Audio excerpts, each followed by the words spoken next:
The overall goal of this procedure is to collect phloem exudate from Arabidopsis or other plants to analyze its contents or confirm the presence of compounds within the phloem stream. This is accomplished by first cutting and incubating the petiole in potassium EDTA to prevent sealing of the sieve element. The second step is to thoroughly wash the petiole to remove any remaining EDTA that can interfere with the subsequent analysis and also damage cells during long-term exposure. Next, the phloem exudates are collected into water.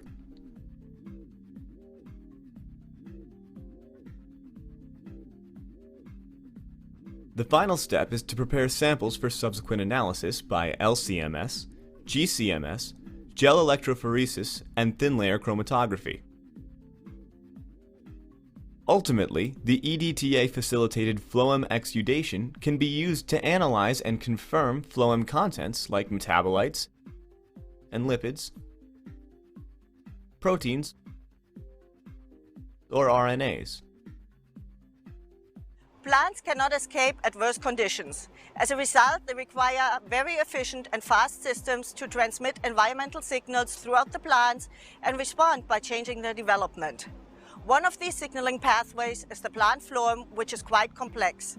To understand its composition, we use the EDTA-facilitated phloem exudation for the collection and analysis of phloem contents. It was originally developed in Parilla by King and Seward, but can easily be modified for other species. Demonstrating the procedure will be Olena and Urs, both undergrad students from my lab.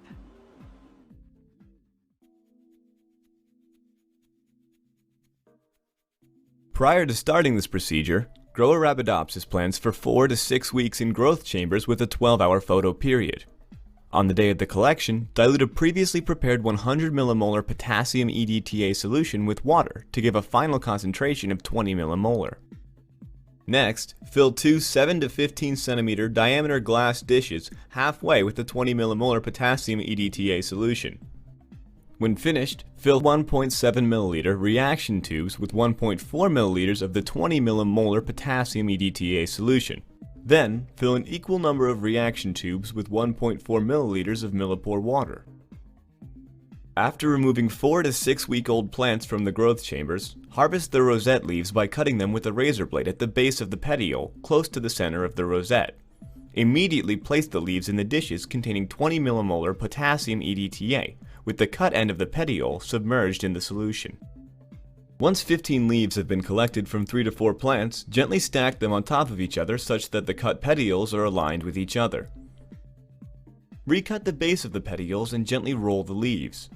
Following this, gently insert the rolled leaves into one of the reaction tubes containing 20 millimolar potassium EDTA. For exudate collection in the dark, line the bottom of a large, shallow dish with wet paper towels. Position the rack with the leaf-filled reaction tubes in the dish and place it into a black plastic bag with slits for aeration. Then, place the entire setup in a cabinet. For exudate collection in the light, line the bottom of a clear plexiglass container with wet paper towels. Place the rack with the leaf-filled reaction tubes in the container and close it.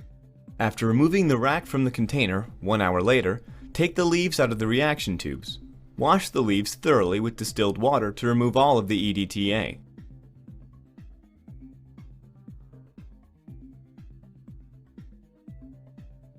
Immediately transfer the leaves into the reaction tubes containing millipore water and return them to the humidified containers for the collection of exudates.